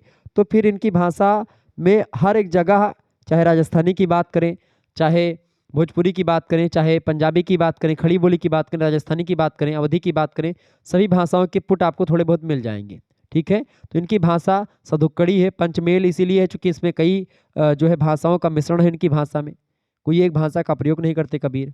इसके अलावा प्रतीक योजना, उलटबासियाँ कबीर के काव्य की निजी विशेषताएं रही हैं। तो कबीरदास ये हैं, कबीर की भाषा अत्यंत सरल है, सीधी है, उसमें किसी एक भाषा के नियमों का पालन नहीं होता है। कबीर पद और साखी कहा करते थे। कबीर की काव्य भाषा में पूर्वी, अवधी, खड़ी बोली, पंजाबी, राजस्थानी, ब्रज भाषा इन सभी का मिश्रण हुआ है। सांकेतात्मकता, प्रतीकात्मकता और ये सब आपको मिलेगा इनकी रचनाओं में, भाषा में। कबीर की भाषा को शुक्ल जी और डॉक्टर श्याम सुंदर दास ने खिचड़ी भाषा कहा है। जैसे खिचड़ी में आप उड़द भी डाल देते हैं, आप उसमें चावल भी डालते हैं और भी तमाम प्रकार की दाल वगैरह सब डाल देते हैं, तो उसी तरीके से इनकी भाषा सबकी मिक्सचर भाषा है। तो ये है कबीरदास की काव्य की कुछ विशेषताएं। चौथा प्रश्न है, महादेवी जी के काव्य में वेदना और करुणा का भाव मतलब संगलित हुआ है, वो बताएं। महादेवी की अगर बात करें तो महादेवी छायावाद की दुर्गा कही जाती हैं, आधुनिक युग की मीरा कही जाती हैं। महादेवी वर्मा की अगर बात की जाए तो ये छायावाद के 4 स्तंभों में से एक है। इसके अलावा 3 स्तंभ और कौन से हैं, मन में प्रश्न उठ रहा होगा। प्रसाद जी, जयशंकर प्रसाद पंत, सुमित्रानंद पंत। प्रकृति के सुकुमार कवि है सुमित्रानंद पंत। इसके अलावा निराला जी ओज के कवि हैं और तेज के कवि हैं निराला। तो महादेवी जी के काव्य में वेदना और करुणा का भाव बिल्कुल आपको दिखाई पड़ेगा। और इनकी रचना इनकी ही नहीं, आप चाहे निराला को देखेंगे, आप छायावाद के किसी कवि को आप देख लें, जयशंकर प्रसाद को देखिए। कहते हैं जयशंकर प्रसाद कि इस करुणा कलित हृदय में बिकल लागनी बसती, क्यों हाहाकार स्वरों में बिकल मतलब असीम वेदना गरजती। मेघदूत रचना आप देखें अगर इनकी, तो मेघदूत रचना कही जाती है, आंसू इनकी रचना हिंदी साहित्य का मेघदूत कही जाती है। आप निराला को देखें, कहते हैं कि दुख ही जीवन की कथा रही, क्या कहूं जो आज तक नहीं कही। सोचें आप, बहुत दुख निराला के जीवन में रहा। निराला की पत्नी का देहांत होता है, पुत्री का देहांत हो जाता है, सरोज नाम था पुत्री का। अपनी पुत्री से बहुत प्रेम करते थे। पुत्री के शोक में उन्होंने सरोज स्मृति नामक ग्रंथ लिखा, रचना लिखी। कविता, लंबी कविता में से एक है सरोज स्मृति। हिंदी साहित्य का शोक गीत कहा जाता है सरोज स्मृति को। निराला जी के जीवन में ना केवल पारिवारिक समस्याएं थी, बल्कि आर्थिक तंगी भी बहुत ज्यादा आपको दिखेगी। निराला ओज के कवि हैं, बहुत बड़े कवि हैं। ऐसे ही महादेवी वर्मा की बात करें, कहते हैं कि मैं नीर भरी दुख की बदली। आप सोचो, बहुत आधुनिक युग की मीरा कहा जाता है इनको, छायावाद की दुर्गा कहा जाता है। तो महादेवी की अगर बात करें तो पहली बात, इनकी रचना में, इनकी काव्य में या इनके काव्य का स्थायी या स्थानीय भाव जो है अलौकिक प्रणय और रहस्य अनुभव रहा है। दूसरी बात, वेदना करुणा निर्वेद उसके सहचर बनकर के उपस्थित हुए हैं। मृत्यु उनके लिए निर्वाण समान है, मतलब मोक्ष के समान है महादेवी जी के लिए। महादेवी जी के काव्य में वेदना करुणा और दुख को करुणा भाव, वेदना भाव और इनकी संज्ञा दी गई है।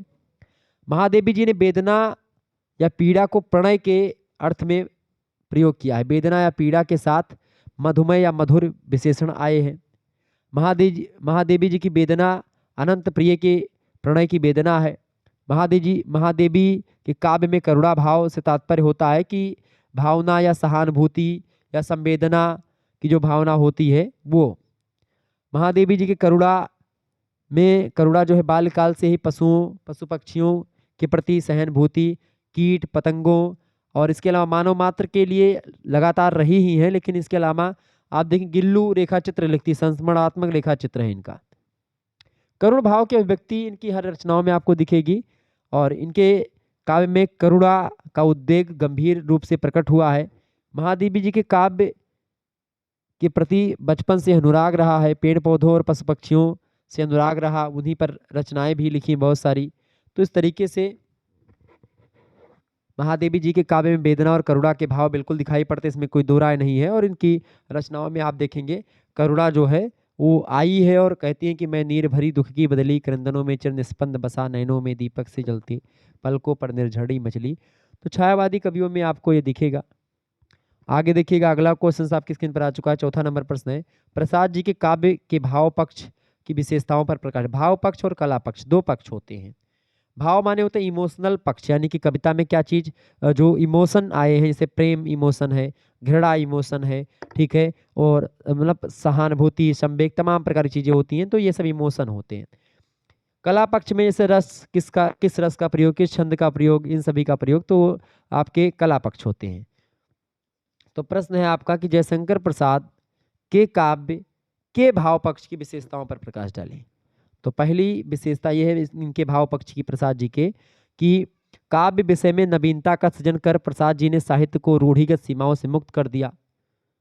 दूसरी बात, प्रसाद जी के समय में कवियों के दो वर्ग हुआ करते थे। एक श्रृंगार, मतलब एक वर्ग श्रृंगार के नाम पर नारी का अत्यंत स्थूल और वासनापूर्ण वर्णन कर रहा था, और दूसरा इसका विरोधी था जो कि शारीरिक सुख की तरफ नहीं जा रहा था, या नारी को एक भोगी की वस्तु नहीं समझता था। नारी के प्रति कहता था कि नारी तुम केवल श्रद्धा हो, विश्वास रजत नग पकतल में, नीर स्रोत सी बहा करो जीवन के सुंदर समतल में। तो प्रसाद जी उन कवियों में से हैं कि नारी के प्रति सहानुभूति की बात करते हैं। ठीक है। तीसरी बात यह है कि प्रसाद जी प्रकृति को अपना उपादान बना करके मानव और प्रकृति के बीच में सामंजस्य स्थापित करने का काम करते हैं। इसके अलावा प्रसाद जी के काव्य में द्विवेदी युग के स्थूल के प्रति सूक्ष्म का विद्रोह आपको दिखाई पड़ेगा। नगेंद्र कहते भी कि छायावाद स्थूल के प्रति सूक्ष्म का विद्रोह है। स्थूल मतलब कि द्विवेदी युग में स्थूलता आपको मिलेगी और छायावाद में आपको सूक्ष्मता मिलेगी।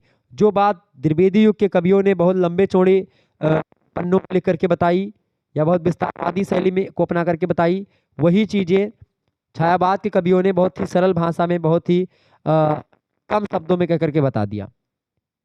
इसके अलावा प्रसाद प्रकृति के सौंदर्य से अधिक प्रभावित थे। प्रकृति के प्रति नवीन दृष्टिकोण जो अपनाया उन्होंने अपनाया। आप देखें, कहते हैं प्रसाद जी की एक पंक्तियां हैं मुझे ध्यान आ रही हैं कि कौन हो तुम बसंत के दूत, बिरस पतझड़ में अति सुकुमार, घन तिमिर में चपला की रेख, तपन में शीतल मंद बयार।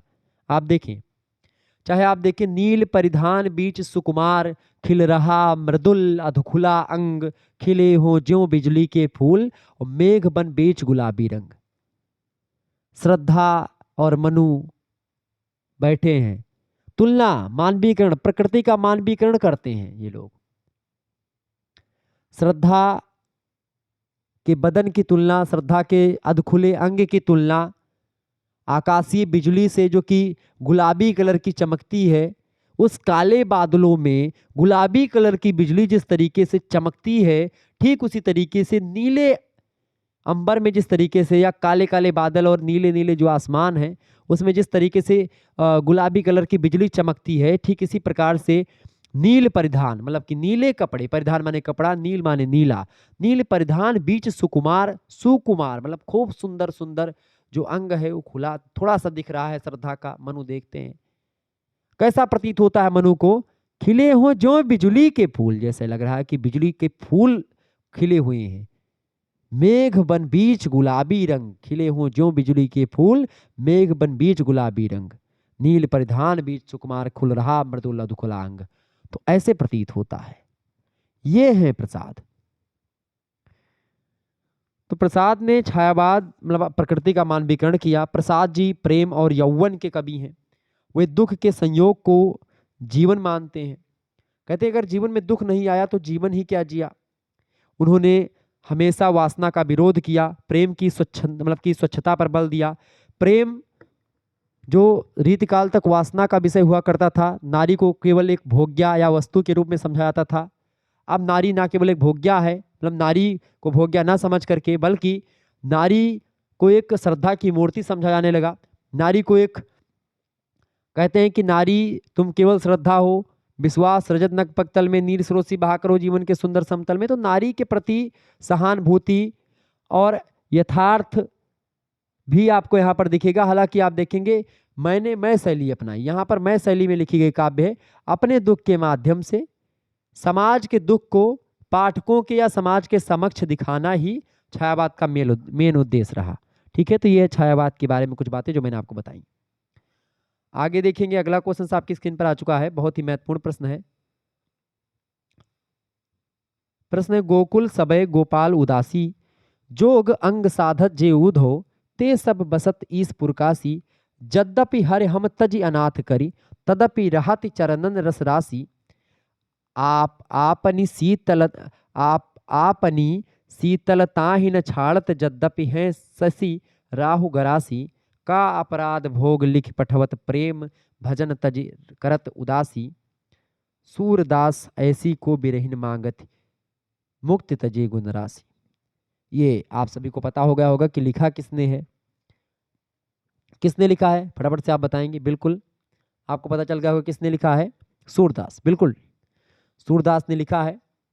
आपको बता दूं कि जब उद्धव आते हैं गोपियों को यहाँ पर समझाने के लिए, भगवान श्री कृष्ण वहां से भेजते हैं उद्धव को, तो जब उद्धव यहाँ पर पहुंचते हैं तो फिर उद्धव और गोपियों के बीच का संवाद है ये। और महाकवि सूरदास कहते हैं, सबसे पहले इसमें प्रसंग कैसे लिखेंगे। प्रसंग लिखते वक्त आपको लिखना है कि प्रस्तुत पद्य या प्रस्तुत पद्यांश आचार्य रामचंद्र शुक्ल के द्वारा संपादित भ्रमर गीत सार से उद्धृत है, जिसके रचयिता सूरदास जी हैं। प्रसंग यही कि गोपी उद्धव संवाद है, बस। इसमें व्याख्या गोकुल सबय गोपाल उदासी। गोपियां उद्धव से कहती हैं कि हे उद्धव, गोकुल में तो सब गोपाल के उपासक हैं। क्या है? गोकुल सबय गोपाल उदासी, उपासी होना चाहिए शायद, या उदासी, जो कुछ भी हो। तो गोकुल सबय गोपाल उदासी, यानी कि यहाँ पर जो है सभी किसके पुजारी हैं?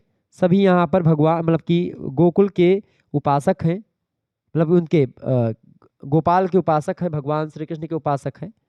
ऐसे में तुम कहाँ पर यहाँ पर जोग वोग साधने आ गए? हे उद्धव, तुम फर्जी चले आए हो यार, क्यों ऐसा कर रहे हैं? ऐसे गोपियां कहती हैं। क्या कहती हैं?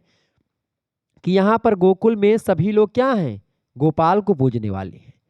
जोग अंग साधत जे उद्धव, ते सब बसती इस पुरकासी। हे उद्धव, योग के अंगों की साधना करने वाले तो बसत ईसपुर काशी। ईस मतलब होता है भगवान शंकर की नगरी।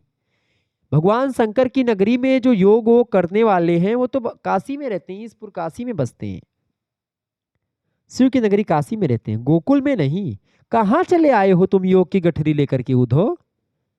कहती जोग ठगौरी ब्रज न बिकई हैं, यह व्यापार तिहारो उद्धव, और सोई फिर जई हैं।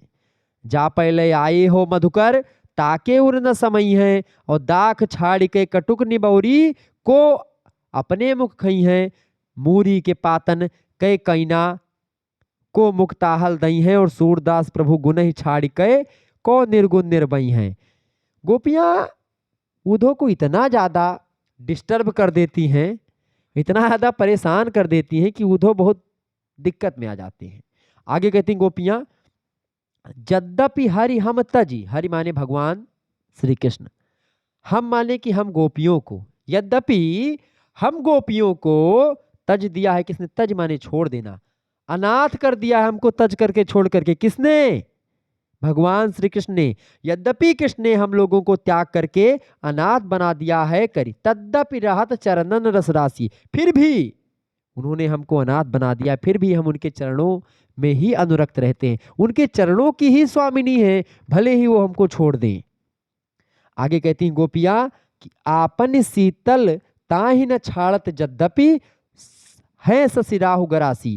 गोपियां उदाहरण देती हैं उद्धव को। उद्धव ज्ञानी आदमी, गोपियां पढ़ी लिखी नहीं हैं, फिर भी उद्धव को ऐसे जबरदस्त तरीके समझाती हैं कि ए उद्धव सुन। उद्धव यहां पर निर्गुण के समर्थक है, गोपियां सगुण की समर्थक हैं, और सगुण और निर्गुण के बीच में शास्त्रार्थ चल रहा है। सगुण वाला जो है वो ज्ञानी नहीं है, लेकिन वो व्यवहारिक नॉलेज रखने वाला है, वो किताबी कीड़ा नहीं है, वो व्यवहारिक नॉलेज वाला है। गोपियां व्यवहारिक ज्ञान रखती हैं, उद्धव किताबी कीड़ा है। उद्धव जानकार बहुत है, योग ज्ञान सब कुछ बहुत जानता है, निर्गुण का बहुत जबरदस्त जानकार है। लेकिन अच्छा, इसको घमंड भी था उद्धव को। भगवान श्री कृष्ण ने कहा चल तेरा घमंड तोड़ता हूं। उन्होंने भेज दिया गोकुल में, जा गोपियों से मेरा संदेशा बोल देना कि हे गोपियां, तुम जो है भगवान श्री कृष्ण को भूल जाओ, इसीलिए भेजा था कि भाई। तो गोपियां उदाहरण क्या देती हैं कि आपन शीतलत ही नहीं न छाड़त यद्यपि ससिराहु गरासी, कि ये उद्धव जिस तरीके से चंद्रमा जो होते हैं राहु के द्वारा हमेशा ग्रसित होते हैं। राहु एक राक्षस हैं, तो राहु और केतु, तो ये चंद्रमा और सूर्य पर ग्रहण लगाते हैं। तो राहु जिस तरीके से चंद्रमा पर हमेशा ग्रहण लगाते हैं, फिर भी चंद्रमा जो होता है अपना शीतलता जो है वो नहीं छोड़ता। ना आपन शीतलता ना छाड़त मतलब नहीं छोड़ता, यद्यपि कि शशि पर क्या राहु गरासी मतलब कि राहु ग्रहण लगाता है, फिर भी वो अपना स्वाभाविक गुण जो है उसको नहीं छोड़ता है। मतलब वो विपरीत परिस्थितियों में भी चंद्रमा जो है वो नहीं बदलता है। और हमसे ऐसा कौन सा अपराध हो गया है जिसके कारण से दंड स्वरूप में मैं इनको भगवान को भूला जाऊं। ठीक है, गोपियां कहती हैं कि का अपराध जोग लिख पठवत प्रेम भजन तज करत उदासी, कि हमसे क्या अपराध, ऐसा हमने कौन सा अपराध कर दिया है जिसके दंड स्वरूप भगवान श्री कृष्ण ने हमको योग की बातें लिख करके वहां से भेजी हैं और तुम यहाँ पर आए हो। प्रेम भजन तज करत उदासी, प्रेम प्रवृत्ति को त्याग करके वैराग्य धारण करने और संसार से विरक्त होने का उपदेश भेजा है। ये कौन सा उपदेश है? सूरदास जी कहते हैं, सूरदास ऐसी को बिरहानी, मांगति मुक्ति तजे गुण राशि। सूरदास जी कहते हैं कि गोपियों में कोई भी ऐसी बिरहानी नहीं है जो गुणों के समूह कृष्ण का प्रेम त्याग करके, गुणों के समूह है भगवान श्री कृष्ण, तो उनका प्रेम कौन त्याग करके मुक्ति की कामना करेगा? मुक्ति उक्ति माने जीरो समझ ली गोपियां। कहते मुक्ति हटाओ यार उद्धव, क्या बात करते हो आप। गोपियों की दृष्टि में भगवान श्री कृष्ण के प्रेम के समक्ष मुक्ति भी एकदम से बेकार है। ये है गोपियां। तो यहां पर ये भी इसकी व्याख्या हो गई। कुछ विशेष में आपको लिखना होता है, जैसे कि आप लिखेंगे यहां पर कि इन पंक्तियों में कृष्ण से प्रेम करना गोपियों का सहज स्वभाव बन गया है। उसे छोड़ करके श्री कृष्ण भगवान के बिना जो है रहना उनके लिए संभव नहीं है। दूसरी बात, योग के 8 अंग यहाँ पर बताए गए हैं। अंग में जैसे कि यम, नियम, आसन, प्राणायाम, प्रत्याहार, धारणा, ध्यान, समाधि, ये ऊधो जो है इसके उपासक हैं और ये चीज बताने के लिए यहाँ पर आते हैं। तो ऊधो को यहाँ से गोपियां जो है बहुत ही अच्छे तरीके से समझा बुझा करके यहाँ से निपटा देती हैं। आगे देखें, अगली पंक्तियों की आप व्याख्या करें, और ये व्याख्या आपको करनी है कैसे? संदर्भ सहित व्याख्या करें, ठीक है। सरवर तीर पद्मिनी आई, खोपा छोर केस मुकलाई, ससिमुख अंग मौल मलय गिर बासा, नागन झांप लीन चहुपासा, और ओनई मेघ परी जग छाहा, ससि के शरण लीन जन राहा। ये आपको बता दूं, ये जो पंक्तियां हैं, ये पंक्तियां और किसी की नहीं है, प्रेमाख्यानक काव्य परंपरा के सबसे जबरदस्त कवि, सबसे मनमोहक कवि, सबसे विद्वान कवि मलिक मोहम्मद जायसी की है। संदर्भ क्या लिखेंगे आप? संदर्भ सीधा सीधा लिखेंगे कि उपर्युक्त पद्यावतरण प्रेम मार्गीय शाखा के प्रतिनिधि सूफी कवि मलिक मोहम्मद जायसी के द्वारा विरचित पद्मावत नामक महाकाव्य के मानसरोवर खंड से लिया गया है। सिंघल द्वीप, उस समय के सौंदर्य का वर्णन जो है, सिंघल द्वीप की राजकुमारी पद्मावती हैं, अपने सहेलियों के साथ वो मानसरोवर में स्नान करने जाती हैं। सखियों के उस समय के सौंदर्य का वर्णन जो है यहाँ पर महाकवि जायसी करते हैं, और यहाँ पर वही चीज बताई गई कि सरोवर के पास जो है पद्मिनी पहुंच चुकी हैं और मानसरोवर खंड से लिया गया है, बात ध्यान रखेंगे। तो प्रसंग यहाँ पर यह है कि महाकवि जायसी की पद्मावत के मानसरोवर खंड से ये पद्य उद्धृत हैं, और मानसरोवर में स्नान करती हुई पद्मावती के सौंदर्य का वर्णन यहाँ पर जो है जायसी कहते हैं जायसी कि सरवर तीर पद्मिनी आई। सरवर के तीर मतलब कि जो तीर मतलब होता है कि सरवर के किनारे, मानसरोवर के किनारे पद्मिनी पहुंच गई है। खोपा छोर केस मुकलई, खोपा माने होता है चोटी, ठीक है। तो जो स्त्रियां होती, चोटी जो जूड़ा होता है उनके बालों का, वो बालों को खोल करके स्नान करती हैं वो। तो जो पद्मिनी है तो खोपा यानी कि अपनी जो जूड़ा उड़ा है उसको खोल करके, केस मुकलाई, केस माने होता है बाल, तो अपने बाल को बिखरा, मुकलाई माने होते बिखरा देना, तो बालों को बिखरा दे, रेशमी जुल्फों को क्या कर दिया? बिखरा दिया। किसने? पद्मिनी ने, पद्मावती ने, ठीक है। अब खोपा छोर केस मुकलाई, ऐसे तमाम सखियां जो हैं अपने अपने जोड़ों को खोल करके और सरोवर में प्रवेश करने को लिए उद्वत हैं। आगे, ससी मुख अंग मलय गिरवासा, नागन झांप लीन चहुपासा। पद्मावती के मुख की यहाँ पर तुलना करी गई है और बड़े जबरदस्त कि उसका मुख जो है सस्य मुख अंग मलय गिरवासा, उनका जो मुख है चंद्रमा के समान था। किसका? पद्मावती का मुख किसके समान था? चंद्रमा के समान था। चंद्र से मुख की तुलना करी गई। एक कवि हुए हिंदी साहित्य में, मुक्तिबोध, गजानन माधव मुक्तिबोध, उन्होंने कहा कि चांद का मुंह टेढ़ा है। अब देखो, अभी तक जितने कवियों ने किया क्या, अभी तक जितने कवियों ने लिखा क्या लिखा कि चांद बड़ा अच्छा है, चांद से तुलना करी गई कि चंद, देखें यहाँ पर सस्यमुख बड़े जगह, आपको हर जगह स्त्रियों के मुख की तुलना चंद्रमा के समान करी गई है, ठीक है। लेकिन चांद का मुंह टेढ़ा किसने लिख दिया? गजानन माधव मुक्तिबोध ने लिख दिया।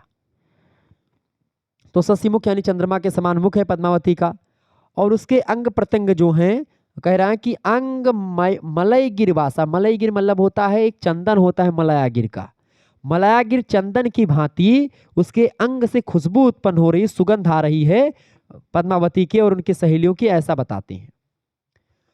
पद्मावती के विशेष करके नागन झांप लीन चहुपासा। नागन, नागन मतलब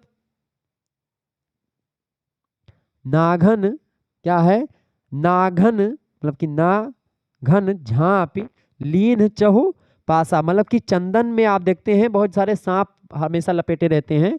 तो जब चंदन की खुशबू जब निकल रही थी तो उस चंद्रमुख पर बिखरी हुई केश राशि ऐसी प्रतीत हो रही थी मानो उसके चांदनी शरीर को चारों ओर से नागों ने ढक लिया है, क्योंकि उसकी बदन से जो खुशबू आ रही थी वो चंदन की आ रही थी।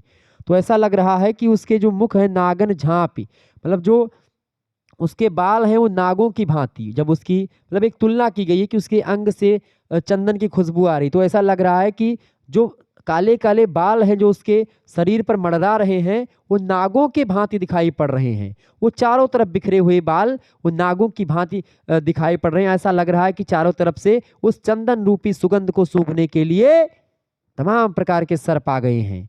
आगे, ओनई मियघ परी जग छाह, उसके काले सघन केस इस प्रकार फैले हुए थे मानो संपूर्ण संसार पर बादल छा गया हो। ओनई मेघ परी जग छाहा, कि वो मेघ रूपी मतलब कि एकदम से ऐसा लग रहा था कि जो उसके बाल हैं, उसके जो गझिन या सघन बाल हैं वो ऐसे फैले थे मानो कि सारे संसार पर बादल छा गए हों। सूर्य रूपी जो है सूर्य रूपी मतलब कि सूर्य रूपी जो चमक है उसको ढक लिया हो। ससिके सरन लीन जन राहा, ऐसा लग रहा है जब संपूर्ण चंद्रमा मतलब उस पर बादल छा गया तो ऐसा प्रतीत होता है कि राहु चंद्रमा की शरण में आ गया है, मतलब कि चंद्रमा पर लग रहा है कि ग्रहण लगने वाला है। उसकी चारों ओर फैली केश राशि ने उसके मुख को ढक लिया है, मतलब कि चंद्रमा के समान जो मुख है उसको जब बालों ने ढक लिया तो ऐसा लग रहा है कि अब जो है राहु रूपी बालों ने क्या कर लिया है, चंद्रमा रूपी जो उसका मुख है उसको ढक लिया है, जिसको देख करके लगता था कि दिन में ही सूर्य उदय हो गया, ऐसा प्रतीत होता था। छाप गए दिन ही भानु के दासा, भानु मतलब सूर्य भगवान। ऐसा लग रहा है कि इस प्रकार से बादल जो है उसके चेहरे को मूंद लिए हैं और उसके बाद में फिर जैसे थोड़ा थोड़ा दिखाई पड़ता, लग रहा है कि जो है अब जो है सूर्य किरण आ गई है, सूर्य छिप गया है, दिन में ही सूर्य छिप गया ऐसा प्रतीत होता है। चंद्रमा नक्षत्रों सहित उदय हो गया है ऐसा प्रतीत होता है, दिन में ही चंद्रमा निकल आया है, सूर्य जो है एकदम से चले गए हैं। लय निस नखत चांद परगासा, मतलब कि निस लय निस नखत चांद, नखत माने नक्षत्र, चांद। ऐसा लग रहा है कि जो है चंद्रमा और समस्त तारा मंडल जो है आकाश में निकल आए हैं और चंद्रमा जो है रूपी जो मतलब कि जो चंद्रमा रूपी मुखड़ा है वो भी दिखाई पड़ता है। ऐसा लगता है कि सूर्य जो है ढक चुका है या सूर्य जो है अब नहीं निकल पाएगा। तो श्याम के इस राशि से ढके उसके मुख को देख करके चकोर को चंद्रमा का भ्रम हो जाता है। चकोर और चकी भूल चकोर दीठ तह लावा, मतलब चकोर पंछी जो चंद्रमा के शीतलता में ही निकलते हैं रात्रि में ही, तो चकोर भी भ्रमित हो जाता है कि चंद्रमा आ गए। वह उसके मुख चंद्र को टकटकी लगा करके देखने लगता है। ठीक है, मेघ घटा मह चंद दिखावा और दसन दामिनी कोकिल भांसी भौहे धनुष गगन ले राखी, मतलब कि जब वो ऐसा लग रहा है कि जो चकोर पंछी है वो चंद्रमा को जानता है कि चंद्रमा निकल आए तो देखने के लिए चला आता है। वो टकटकी लगा करके देखता है पद्मावती के चांद स्वरूप मुखड़े को, और उसकी दंत पंक्ति जो है बिजली के समान और उसकी बाणी कोयल के समान थी। किसकी? दसन दामिनी कोकिल भांखी। दसन दामिनी मतलब उसकी जो दंत पंक्तियां थी, मतलब कि दांत जो था वो बिजली के समान उनका चमक रहा था। दसन माने उसकी जो दांत थे, दसन मतलब दांत की जो पंक्तियां होती हैं उसी को दांत कहते हैं। दानी दांत जो है उसके खुले थे, जब वो हंसती थी उसके दांतों से बिजली चमकती थी। दामिनी मतलब कि बिजली चमकती थी। कोकिल भांति, कोकिला के समान बोलती थी, कोयल के समान बोलने वाली थी। ठीक है। भौहें धनुष, भौहें धनुष के आकार की दिखाई पड़ती थी, ऐसी भौहें। ठीक है, तो भौहें ऐसी प्रतीत होती थी मानो आकाश में इंद्रधनुष उगाया हो। ठीक है, इस तरीके से गगन ले राखी, क्या है? भौहें धनुष, गगन ले राखी मतलब इंद्रधनुष। ऐसा लग रहा था उदय हो गए, मतलब कि बादल में इंद्रधनुष उगाया हो ऐसा प्रतीत होता था। नयन खजन दुई केल करेही, नयन खजन दुई केल करेही, दो खंजन पंछियों की मतलब कि जो दोनों आंखें हैं उसकी नयन, खंजन पंछियों, दो पंछी होते खंजन, वो जोड़े में रहते हैं, तो ऐसे उसके जो नेत्र हैं, चंचल नेत्र जो है वो खंजन पंछियों की भांति क्रीड़ा कर रहे हैं। उसके दोनों नेत्र पद्मावती के केल करे ही, दुई केल माने क्रीड़ा कर रही हैं। कुछ नारग मधुकर रस ले ही, और उसके जो उरोज है नारंगी के समान है। और इसके अलावा पाए छवें मक पावें, और तेहि मिस्र लहरें दिए।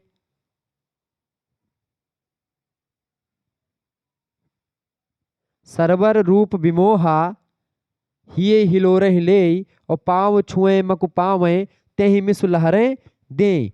मतलब कि उसके उरोज जो थे नारंगी के समान थे, उनका अग्रभाग जो था इस प्रकार शोभायमान था कि मानो नारंगी पर बैठी हुआ, मतलब बैठा हुआ भ्रमर रसपान कर रहा हो, इस तरीके से लग रहा है। पाए छुए मक पावे तेहि मिस्र लहरें देई, तो इस तरीके से पद्मावती, तो कुल मिलाकर के इस अत्यंत सौंदर्य से संयुक्त पद्मावती को देख करके मानसरोवर उस पर मोहित हो उठता है। उसके हृदय में आनंद की हिलोरें उठने लगती हैं।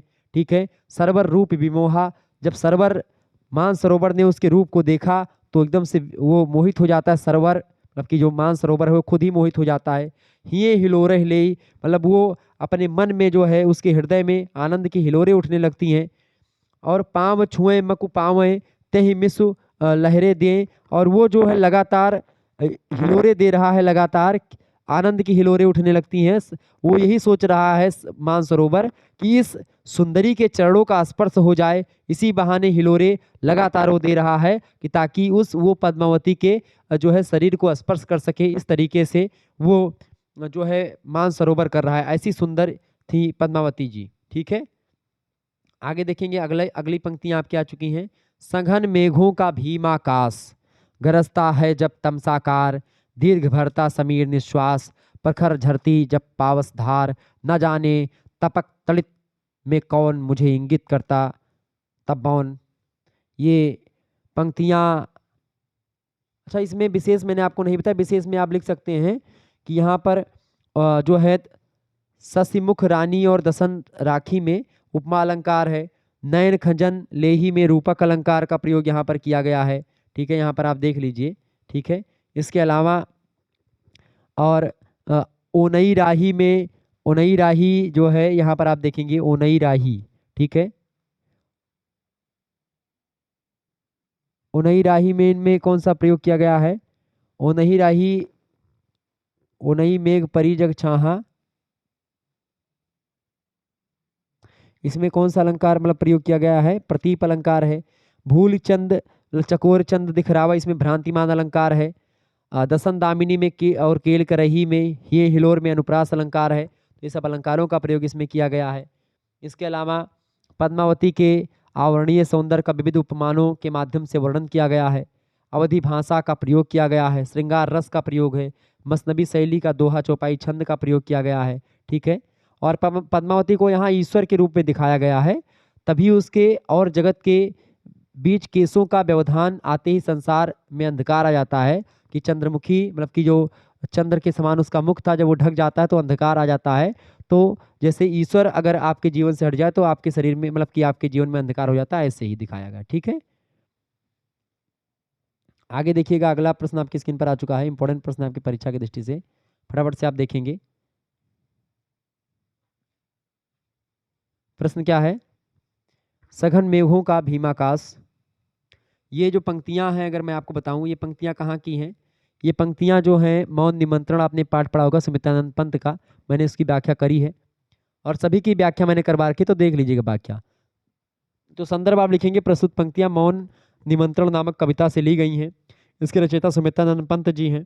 ठीक है। प्रकृति के सुकुमार कवि हैं। तो प्रकृति के मौन निमंत्रण का वर्णन उन्होंने किया है। देखिए, सघन मेघों का भीमाकाश, आकाश में दूर दूर तक फैले हुए घने बादल जोर जोर से गर्जन करके जब मन में भय उत्पन्न कर देते हैं। गरजता है जब तमसाकार, दीर्घ भरता समीर निश्वास, प्रखर झरती जब पावस धार, न जाने तपक तड़ित में कौन मुझे इंगित करता मौन। ठीक है। देख वसुधा का यौवन भार, गूंज उठता है मधुमास, विधुर उर्के से मृद उद्गार, कुसुम जब खुल पड़ते सो छास, न जाने सौरभ कि मिस कौन संदेशा मुझे भेजता मौन, न जाने नक्षत्रों से कौन निमंत्रण देता मुझको मौन। मतलब कि ये प्रथम मौन निमंत्रण है और इसमें साए साए करती हुई हवा के तेज झोंकों के रूप में आकाश अब गहरी लंबी सांसें भरता प्रतीत होता है। जब मूसलाधार वृष्टि होने लगती है, दीर्घ भरता समीर निश्वास प्रखर झरती जब पावस धार, न जाने तपक तड़ित में कौन मुझे इंगित करता मौन। मतलब कि रह रह करके आकाश में बिजली चमकती है, तब उस भयानक वातावरण में कोई अज्ञात व्यक्ति, अदृश्य शक्ति कवि को अपनी ओर आकर्षित करती है और वह उसके विषय में जानने को व्याकुल हो जाता है कि ये कौन है जो मुझे बार बार जो है इंगित करता है। रात्रि के समय की बात है, दूर दूर तक शांति फैली हुई है, स्निग्ध चांदनी फैली हुई है और उस समय इस संसार में न जाने कौन ऐसा व्यक्ति है, आकाश में दूर दूर तक फैले हुए घने बादलों के बीच में जोर जोर से जो मुझे पुकार रहा है। तो इस तरीके से यहाँ पर होती हैं। दीर्घ निश्वास का मतलब होता है, दीर्घ निश्वास का मतलब होता है घने मतलब कि हवा के झोंकों के रूप में लंबी लंबी सांसें भरता है। तो इस तरीके से हमको कोई प्रकृति जो है हमको अपनी तरफ खींच रही है, बुला रही है, तो प्रकृति के प्रति प्रेम है। यहाँ पर तपक तड़ित में अनुप्रास अलंकार का प्रयोग किया गया है। तमसाकार में सभंग पद यमक अलंकार का है। संपूर्ण पद में मानवीकरण अलंकार का प्रकृति का यहाँ पर मानवीकरण किया गया है। तो इस तरीके से इसकी व्याख्या हो गई। तो इसमें कुछ था नहीं, मतलब एक कवि को अपनी तरफ आकर्षित करता है, जो रात्रि का जो एक प्रकार से उसकी मतलब रात्रि की जो स्थिति है वो कवि को अपनी तरफ बुलाती है, उसको कोई निमंत्रण दे रहा है ऐसा प्रतीत होता है। आगे देखेंगे अगली पंक्तियां, इसकी व्याख्या करें।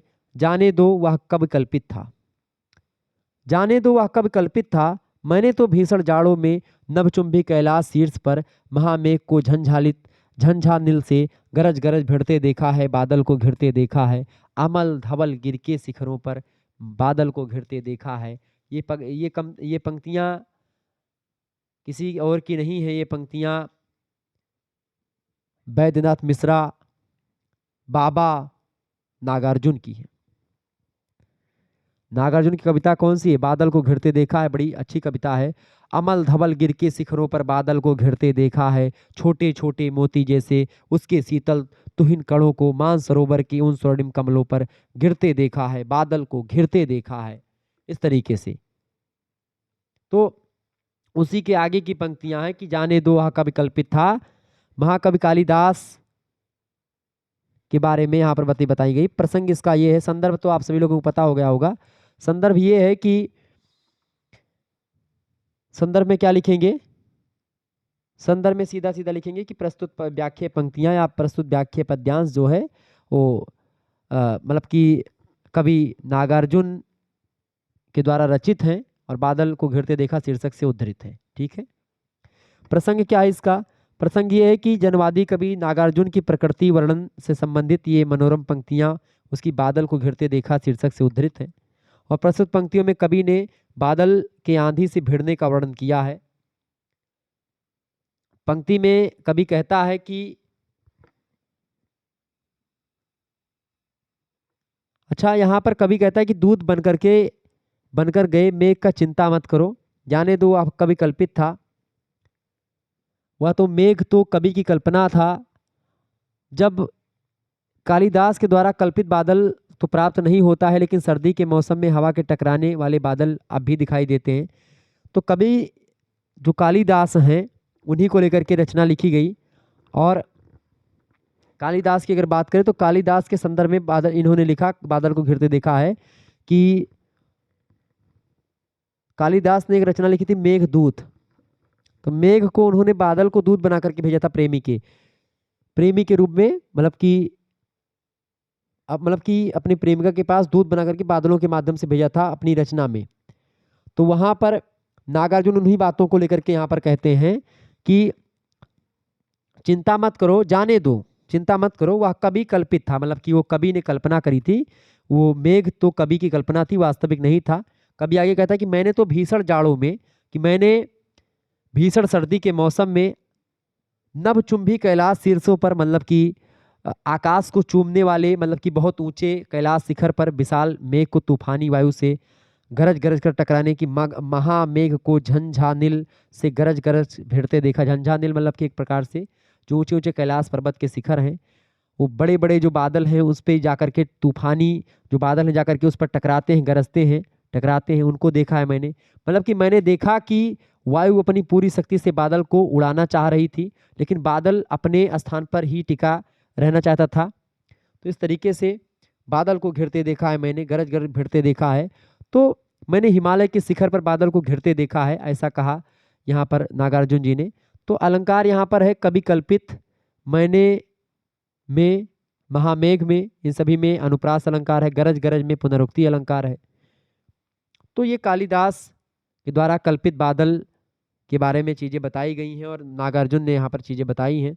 ठीक है, कालिदास सा सच बतलाना तुम रोए थे या बादल लोया था, ऐसे उन्होंने बताया। ठीक है, तो उन्होंने प्रश्न खड़ा किया कि भाई जो मेघदूत रचना है उसमें बादल नहीं रोता है,